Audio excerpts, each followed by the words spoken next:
حضرت علی رضی اللہ تعالیٰ عنہ کا سب سے مشکل فیصلہ۔ ایک عورت حضرت علی رضی اللہ تعالیٰ عنہ کی خدمت میں حاضر ہوئی جس نے ایک ہی ہفتے میں 3 مردوں سے بار بار ہم بستری کی۔ عورت کو حمل کے بعد بچہ پیدا ہوا۔ اب تینوں مرد بھی حضرت علی رضی اللہ تعالیٰ عنہ کے پاس حاضر ہوئے اور تینوں نے ہی پیدا ہونے والے بچے کا باپ ہونے کا دعویٰ کر دیا۔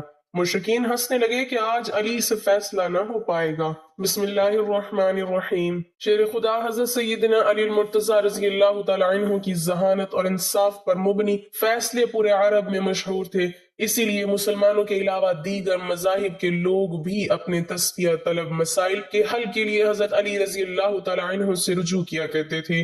آپ رضی اللہ تعالی عنہ اپنے علم و فراست سے جب کوئی فیصلہ سناتے تو لوگ اس فیصلے کو دل سے قبول کر لیتے، کیونکہ آپ رضی اللہ تعالی عنہ ہمیشہ عدل و انصاف کے تقاضوں کے مطابق فیصلے کرتے تھے۔ اس دور میں آپ رضی اللہ تعالی عنہ نے علم ریاضی کے حوالے سے ایسے تاریخی فیصلے کیے کہ بڑے بڑے ریاضی دان ان فیصلوں پر حیرت کا اظہار کرتے تھے۔ ایک مرتبہ 3 آدمیوں میں 17 اونٹوں کی تقسیم پر جھگڑا ہو گیا۔ وہ انصاف پر مبنی فیصلہ کروانے کے لیے حضرت علی رضی اللہ تعالی عنہ کی خدمت میں حاضر ہوئے اور اپنا مسئلہ بیان کرتے ہوئے کہا کہ ہمارے پاس 17 اونٹ ہیں، جس میں سے ایک کا حصہ کل اونٹوں کا آدھا، جبکہ دوسرے کا حصہ تہائی اور تیسرے کا کل اونٹوں کا 9واں حصہ بنتا ہے۔ اگر اونٹوں کو ذبح کر کے تقسیم کیا گیا تو کوئی فائدہ نہیں ہوگا، اس لیے آپ رضی اللہ تعالی عنہ کوئی ایسی تدبیر بتا دیں کہ اونٹ ذبح کیے بغیر ہمارے درمیان تقسیم ہو جائیں اور ہمارا آپس کا جھگڑا ختم ہو جائے۔ حضرت علی رضی اللہ تعالی عنہ نے ان تینوں کی بات سننے کے بعد بیت المال سے ایک اونٹ منگوایا اور ان 17 اونٹوں میں شامل کر دیا۔ ان اونٹوں کی کل تعداد 18 ہو گئی تھی۔ آپ رضی اللہ تعالی عنہ نے بتائے گئے حصوں کے مطابق اونٹوں کی تقسیم شروع کر دی۔ آپ رضی اللہ تعالی عنہ نے پہلے شخص جس کا حصہ تمام اونٹوں میں آدھا تھا اسے 18 اونٹوں کے آدھے اونٹ یعنی 9 اونٹ دے دیے۔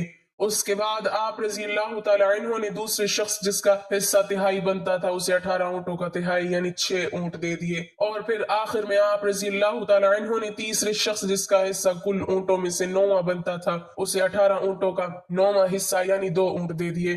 اس طرح آپ رضی اللہ تعالی عنہ اپنی ذہانت اور دانش مندی سے تینوں آدمیوں میں بالترتیب پہلے کو 9، دوسرے کو 6 اور تیسرے کو 2 اونٹ جن کا کل 17 بنتا ہے بغیر کاٹے تقسیم کر دیے، جبکہ ایک اونٹ جو بیت المال سے منگوایا گیا تھا اسے واپس بیت المال بھجوا دیا گیا۔ حضرت علی رضی اللہ تعالی عنہ کے عدل و انصاف کا ایک اور دلچسپ واقعہ بہت مشہور ہے۔ 2 شخص سفر پر نکلے ہوئے تھے، کھانا کھانے کے لیے کسی جگہ پر اکٹھے بیٹھ گئے۔ ایک کے پاس 5 روٹیاں اور دوسرے کے پاس 3 روٹیاں تھی۔ اسی دوران وہاں سے ایک تیسرے شخص کا گزر ہوا، دونوں نے اس تیسرے شخص کو اپنے ساتھ بٹھا لیا اور مل کر روٹیاں کھانے لگے۔ کھانے کے بعد تیسرا شخص وہاں سے جاتے ہوئے دونوں کو روٹی کی قیمت کے طور پر 8 درہم دے گیا۔ اب ان دونوں میں 8 درہم کی تقسیم پر جھگڑا شروع ہو گیا۔ جس کے پاس 5 روٹیاں تھی اس کا کہنا تھا کہ روٹی کے حساب سے اس کے 5 درہم اور دوسرے کے 3 درہم بنتے ہیں، جبکہ دوسرا جس کے پاس 3 روٹیاں تھی وہ 8 درہم برابر تقسیم کرنے پر بضد تھا۔ آخر کار دونوں یہ معاملہ لے کر حضرت علی رضی اللہ تعالی عنہ کی خدمت میں حاضر ہو گئے۔ آپ رضی اللہ تعالی عنہ نے ساری بات سننے کے بعد 3 روٹی رکھنے والے شخص سے فرمایا، تمہارا ساتھی جو تمہیں دے رہا ہے اسے قبول کر لو، کیونکہ انصاف کے مطابق تمہارے حصے میں صرف 1 درہم آتا ہے۔ یہ سن کر وہ شخص حیران ہو گیا اور عرض کیا، آپ رضی اللہ تعالی عنہ سمجھا دیں کہ کیسے میرا حق صرف 1 درہم بنتا ہے۔ آپ رضی اللہ تعالی عنہ نے فرمایا کہ روٹیوں کی کل تعداد 8 تھی اور کھانے والے تم 3 آدمی تھے۔ اگر ایک روٹی کے 3 ٹکڑے کیے جائیں تو 8 روٹیوں کے کل 24 ٹکڑے بنتے ہیں، جو تینوں میں برابر تقسیم کریں تو ہر ایک کے حصے میں 8 روٹی کے ٹکڑے آتے ہیں۔ تم نے اپنی 3 روٹیوں کے 9 ٹکڑوں میں سے 8 ٹکڑے کھائی اور باقی 1 ٹکڑا بچا، جبکہ تمہارے ساتھی نے اپنی 5 روٹیوں کے 15 ٹکڑوں میں سے 8 ٹکڑے کھائے تو باقی 7 ٹکڑے بچے۔ اس طرح تیسرے شخص نے تمہاری روٹیوں میں سے 1 ٹکڑا کھایا اور تمہارے ساتھی کی روٹیوں میں سے 7 ٹکڑے کھائے، لہٰذا انصاف کے مطابق تمہارا 1 درہم اور تمہارے ساتھی کے 7 درہم بنتے ہیں۔ اس منصفانہ تقسیم پر دونوں متفق ہو گئے اور 5 روٹی والے نے 7 درہم اور 3 روٹی والے نے 1 درہم لے لیا۔ آپ کے بارے میں عام روایت ہے کہ آپ نے 13 سال کی عمر میں اسلام قبول کیا۔ حضرت علی رضی اللہ تعالی عنہ کی امتیازی صفات اور خدمات کی بنا پر رسول کریم صلی اللہ علیہ وسلم ان کی بہت عزت کرتے تھے اور اپنے قول اور فعل سے ان کی خوبیوں کو ظاہر کرتے رہتے تھے۔ नाज़रीन, हजरत अली रजी अल्लाह तआला अन्हु की शहादत कैसे हुई और उनका कातिल कौन था? एक मुसलमान जो कलमा पढ़ता था लेकिन उसके दिल में चौथे खलीफा के लिए बुग़्ज़ भरा हुआ था। हजरत अली रजी अल्लाह तआला अन्हु 19 रमजानुल मुबारक 40 हिजरी को मस्जिद कूफा में तशरीफ लाए तो अब्दुर्रहमान बिन मुलजिम मस्जिद में सो रहा था, उल्टा लेटा हुआ, नीचे तलवार को छुपाए, तलवार भी जहर में बुझी हुई थी। हजरत अली रजी अल्लाह तआला अन्हु ने कहा, ए इब्ने मुलजिम, उठ जा, नमाज का वक्त निकला जा रहा है, नमाज अदा कर। वो मलऊन उठा। हजरत अली रजी अल्लाह तआला अन्हु ने आखिरी सजदा अदा किया। यकाया इब्ने मुलजिम आगे बढ़ा और ऐसा वार किया, सर मुबारक पर के जहर में बुझे हुए खंजर ने फौरन अपना असर दिखा दिया। रोजे में रोजेदार को ऐसा जख्म लगा कि फिर उठ ना सके। मस्जिद कूफा में शोर बर्पा हो गया, कयामत का मंजर था। तमाम चाहने वाले नालो फरियाद करने लगे। हजरत हसन हुसैन रजी अल्लाह अन्हुम मस्जिद में तशरीफ लाए, अपने बाबा की रीश मुबारक खून से तर देखी और गिरिया करने लगे। असहाब हजरत अली रजी अल्लाह तआला अन्हु को कांधों पर डालकर घर ले गए। घर में कोहराम बर्पा हो गया, बेटियां तड़प गईं बाप की हालत देखकर। हकीम ने इलाज शुरू किया मगर जहर अपना काम कर चुका था। 2 रोज तक हजरत अली रजी अल्लाह तआला अन्हु बिस्तर बीमारी पर इंतहाई कुर्ब और तकलीफ के साथ रहे। आखिरकार जहर का असर जिस्म में फैल गया और 21 रमजान को नमाज सुबह के वक्त आपकी शहादत हुई। अमीरुल मोमिनीन हजरत अली रजी अल्लाह तआला अन्हु की जिंदगी का आखिरी साल था कि एक दिन आप रजी अल्लाह तआला अन्हु नमाज अदा करने के बाद मिंबर पर बैठ गए। आपने खुतबा पढ़ा और लोगों को वाज़ो नसीहत करने लगे। फिर फरमाया, ए लोगों, दूसरे लोगों की तरह मुझे भी आइन करीब इस दुनिया से रुखसत होना है, बस मुझसे वो बातें पूछ लो जो तुम नहीं जानते ताकि तुम्हारी मालूमात में इजाफा हो। मजलिस में चंद लम्हे खामोशी रही, फिर एक कूफी नौजवान अपनी जगह से उठा और कहने लगा, ए अली, अब जबकि आप हर चीज जानते हैं तो मुझे बताएं कि मेरी दाढ़ी में कितने बाल हैं। हजरत अली रजी अल्लाह तआला अन्हु मुस्कुराए, लेकिन अभी आपने कोई बात शुरू ना की थी कि मजलिस की खामोशी टूट गई और हर तरफ से चहम गोइयों की आवाज आने लगी। सब ने अपनी गर्दनें बुलंद की और सवाल करने वाले को देखने लगे और इंतजार करने लगे कि आप क्या जवाब देते हैं। हाजरीन में कुछ दुश्मन भी मौजूद थे, इसलिए कहने लगे, आज अली कोई जवाब न दे सकेंगे। हर शख्स की दाढ़ी के बालों की तादाद अलग अलग होती है, इसलिए हजरत अली रजी अल्लाह तआला अन्हु को कैसे मालूम है कि उसके बालों की तादाद कितनी है। चंद लम्हों के बाद हजरत अली रजी अल्लाह तआला अन्हु ने हाजरीन से पूछा, इस सवाल का दुरुस्त जवाब कौन जानता है? हाजरीन में से कोई शख्स जवाब देने के लिए तैयार न हुआ और मजलिस में चंद लम्हे खामोशी रही। हजरत अली रजी अल्लाह तआला अन्हु की खिदमत में कुंबर नामी एक आजाद करदा गुलाम रहता था जो मकतब अली का तरबियत याफ्ता आपका खिदमतगार और जानिसार था। सब लोग कुंबर को पहचानते थे। जब भी हजरत अली मस्जिद से निकलते तो कुंबर आपके हमरा रहता। इस मौके पर भी कुंबर दरवाजे पर निहायत खामोशी से खड़ा मस्जिद में होने वाली गुफ्तगू सुन रहा था। जब मजलिस से कोई शख्स जवाब देने के लिए नहीं उठा तो हजरत अली रजी अल्लाह तआला अन्हु ने कुंबर को आवाज दी और कहा, और उस शख्स को जवाब दो। कुंबर ने सवाल करने वाले कूफी नौजवान से कहा, अगर तुम लोगों के बदख्वाह नहीं हो और सच्चे हो तो इस बात की तस्दीक करो कि इस सवाल से तुम्हारा मकसद क्या है। ऐसा मालूम होता है कि तुम्हारा मकसद अपने इल्म में इजाफा नहीं है, बल्कि तुम्हारी गफलत और बदबख्ती ने इस बात पर आमादा किया है कि मुसलमानों के पेशवा से अजीब और गरीब सवालात पूछो। याद रखो, हजरत अली रजी अल्लाह तआला अन्हु को वो तमाम बातें मालूम है जिसमें तुम्हारी भलाई है। मैं तुम्हें जवाब दे सकता हूँ, लेकिन इससे कबल कि तुम्हारे सवाल का जवाब दूं, तुम्हें मालूम होना चाहिए कि तुम्हारी दाढ़ी के हर बाल में एक शैतान छुपा बैठा है जो तुम्हारे दिल में वसवसे डालता है और तुम्हें राह रात से दूर कर रहा है।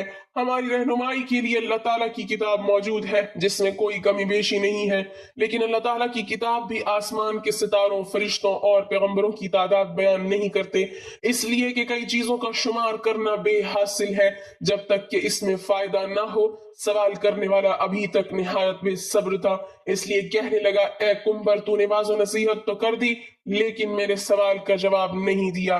कुंबर ने कहा, अगर तुम समझते हो कि तुम्हारी दाढ़ी के बालों की गिनती तुम्हारे लिए सूदमंद हो सकती है तो मैं तुझे इसका जवाब भी दे सकता हूँ और तुम्हें मुतमईन भी कर सकता हूँ। सवाल करने वाला जवान कहने लगा, मुझे इसका कोई खास फायदा तो मालूम नहीं है, ताहम मैंने एक सवाल पूछा है जिसका जवाब जानना चाहता हूँ।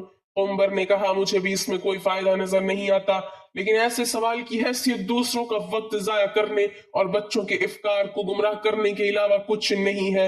लेकिन अभी तक अपने सवाल का जवाब मांगने पर इसरार कर रहे हो। क्या तुम गिनती और हिसाब जानते हो और 1000 से लेकर 10,000 तक गिनती कर सकते हो? उसने कहा, हाँ जानता हूँ। उमर ने कहा, जो लोग अक्लमंद हैं वो कई मुफीद काम करते हैं। अगर तुझे किसी काम की फिक्र नहीं है और ना ही कोई मुफीद सवाल पूछना चाहते हो तो मैं भी समझता हूँ कि मुमकिन है इस गिनती से तुम्हारा कोई जाती मसला हल हो जाएगा।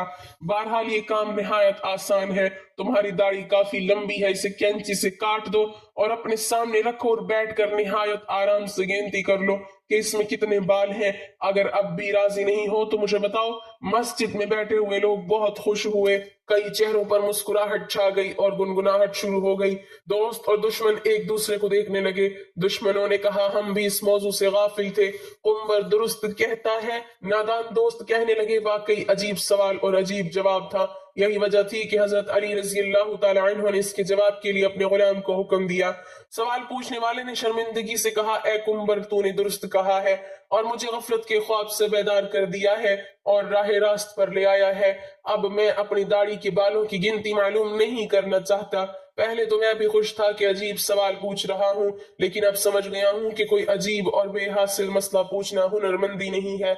मैं शैतानी वसवसों से अल्लाह ताला की पनाह मांगता हूँ। इसके अलावा इस अमर से ज्यादा खुश हूँ कि अगरचे सवाल बेहुदा था लेकिन जवाब देने वाला अक्लमंद था। इब्न साद में है कि एक मौके पर खुद हजरत मौला अली रजी अल्लाह तआला अन्हु ने इसका इजहार फरमाया कि मैं हर आयत के मुतालिक बता सकता हूँ कि ये कहाँ और क्यों और किसके हक में नाजिल हुई, और सहाबा में हजरत इब्न अब्बास के सिवा इस्तेमाल में आपका कोई शरीक नहीं।